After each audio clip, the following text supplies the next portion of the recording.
A shocking mob attack in downtown Cincinnati has led to a string of charges against several suspects and a federal investigation. The footage of the shocking event renewed the national debate over racially motivated crimes and prompted the DOJ to look into potential hate crime charges. In this episode, we sit down with best-selling author Heather Macdonald to discuss what crime data reveals about racially charged crimes in the U.S. and the media's role in inflaming racial tensions. I'm Daily Wire Executive Editor John Bickley with Georgia Howe. It's Saturday, August 2nd, and this is a weekend edition of Morning Wire. You know that nagging feeling about the doctor's appointment you've been putting off forever? Maybe it's that dentist cleaning you're now 6 months overdue for. Whatever it is, today might actually be the day to stop procrastinating. With ZocDoc, you can find and book the right doctor entirely online, and honestly, you'll probably have an appointment booked before the end of this ad. ZocDoc is a free app and website where you can search and compare high-quality, in-network doctors and click to instantly book an appointment.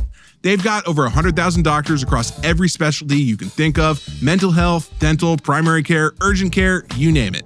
The best part is you can filter for exactly what matters. Doctors who take your insurance are nearby and have great ratings from actual patients. Most appointments happen within 24 to 72 hours, but you can often get same-day slots when you need them. So stop putting off those doctor's appointments and go to ZocDoc.com/wire to find and instantly book a top-rated doctor today. That's ZocDoc.com/wire, ZocDoc.com/wire today. Joining us now to discuss the racially charged debate raging around the recent mob attacks in Cincinnati is Heather Macdonald, a Manhattan Institute Fellow, a contributing editor at City Journal, and author of When Race Trumps Merit, which is a Daily Wire published book, I should know. Heather, thanks so much for joining us. My pleasure, John. Thank you. So this week we saw a video go completely viral on the Cincinnati attack. It's really disturbing. I actually had a hard time getting over watching it. 15 people or so surrounding this man, eventually a woman getting just pummeled. The woman is knocked out, her head hits the concrete. It's alarming, it's disturbing. First of all, why do you think this has gone so viral? Well, I think people realize that they've been fed a pack of lies when they have been told by President Obama, by President Biden, that whites are the biggest threat to blacks. The two presidents used to routinely intone that black parents were right to fear that their children will be killed every time they step outside, meaning by a white person or by a police officer. The data is precisely the opposite. The rates of interracial crime are way, way on the side of blacks beating up whites. And people experience this, they see it, but they're not allowed to talk about it. And this is just proof that you can't really suppress. Now, this video really spread like wildfire before anyone really knew much about what led to the violence, but there's no doubt about what we see in it, which is a bunch of people either just standing around watching somebody get their head literally stomped on the concrete.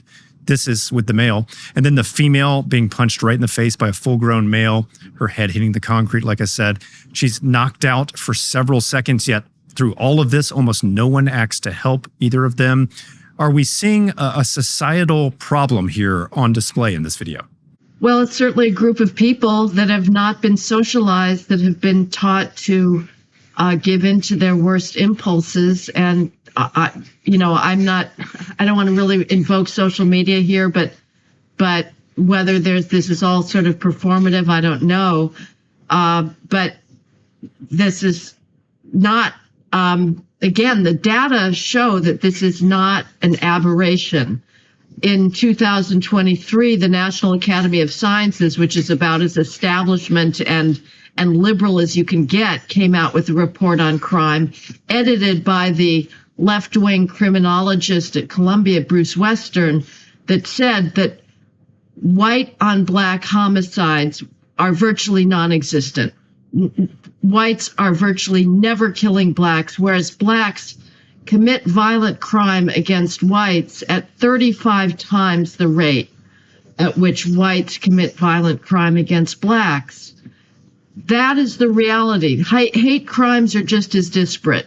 If you want to look at who's committing hate crimes against gays, against Asians, against Jews, it's overwhelmingly blacks, not whites, and yet we're told just the opposite. And the narrative that is embraced by the media, which is that whites are constantly oppressing blacks, that they are the source of the astronomical black death by homicide rate, cannot help but create in some people a sense of entitlement to strike back at their alleged oppressor. Whites are effectively dehumanized by the media when it comes to race relations. Now, you mentioned the media there. I wanted to ask you about that factor. For at least the first 24 hours, we didn't see any major outlets covering this at all, at least not what I saw. When they did cover it, it was in a pretty subdued way with vanilla headlines where they've just buried the stories. You're saying the media is not just complicit, they're actually making things worse here in their coverage. Can you expand on that? Absolutely. Black on black homicides get no coverage. Black on white attacks get no coverage. The only coverage, the media is racist. The only black lives they care about are those extremely rare instances where a white police officer has taken the life of a black person. Those become international, global sensations overnight. They get nonstop media coverage, creating a completely phony impression of what the real source is of threat to black people and, frankly, to white people. Now, we'll always hear from the media that most crime is intra-racial. That's true. But the rates of intra-racial crime are very different, and the rates of black on white versus white on black crime is very different. So people have been living in a tissue of media lies that at some point it's just not going to work any longer. And we're seeing this, I think, with the Trump administration that is no longer putting out these phony narratives about white supremacy, that is no longer accepting anti-white, anti-Asian racism on the part of institutions. And it may be that with a leader that's willing to say, you can't scare me any longer by calling me a racist, I don't care, that more and more people are also not going to accept the race hustle and the race grift. Now, to your point, Vice President J.D. Vance publicly weighed in on this. He called for the arrest of all the thugs involved in this, putting a lot of pressure on local officials.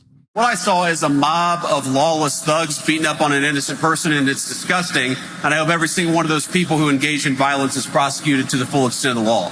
And they will be. They will be so long as law enforcement in the state of Ohio takes their job seriously. Now, we did see local officials finally start to really get their act together on this. The police union's been very great on this.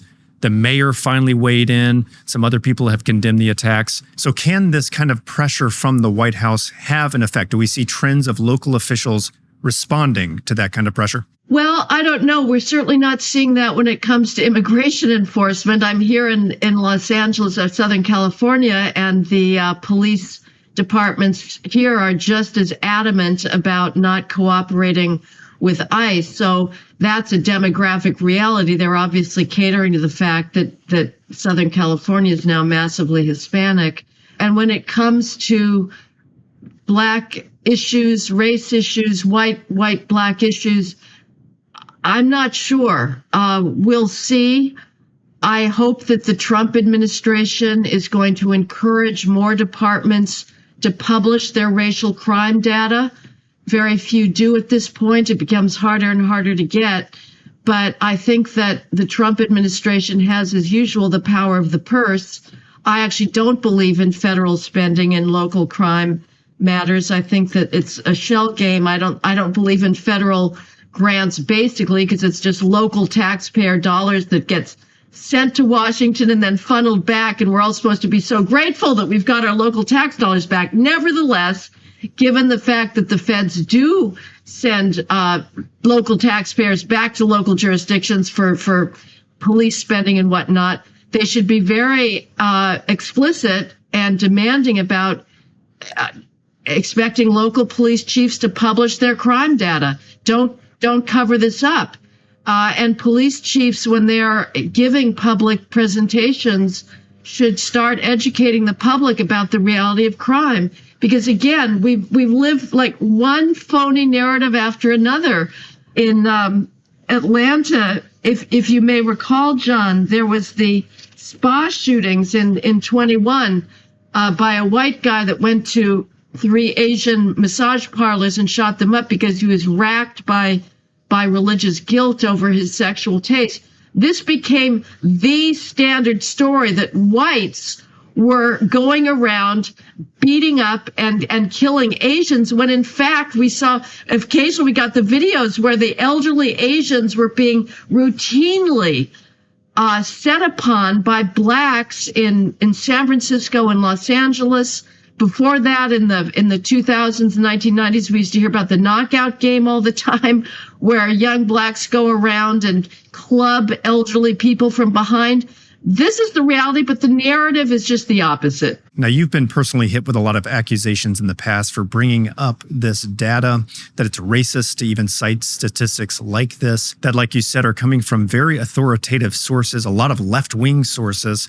Why is it so important to actually look at the data in an unflinching way? Why is this so vital?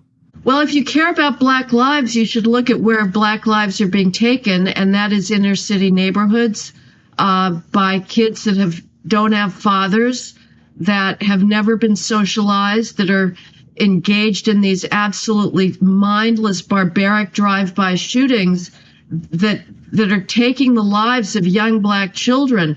If we go around pretending that the problem is whites and we need more anti-racism training, that's not going to help these kids survive childhood and not get shot while they're playing on trampolines or in their bed at home or at birthday parties or in a park at a barbecue. That's how Black kids are getting gunned down. And we turn our eyes away from that reality because it's so depressing and squalid. But that's where our focus should be, not on fighting phantom racism. Plus, I just believe in the truth. I do not believe that human beings should be forced to live with lies, whether it's with regards to the optional nature of biological sex or what the source is of violence in this country.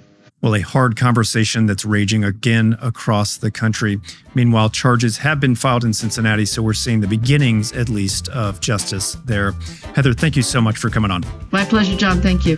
That was Heather Macdonald, author of When Race Trumps Merit, and this has been a weekend edition of Morning Wire.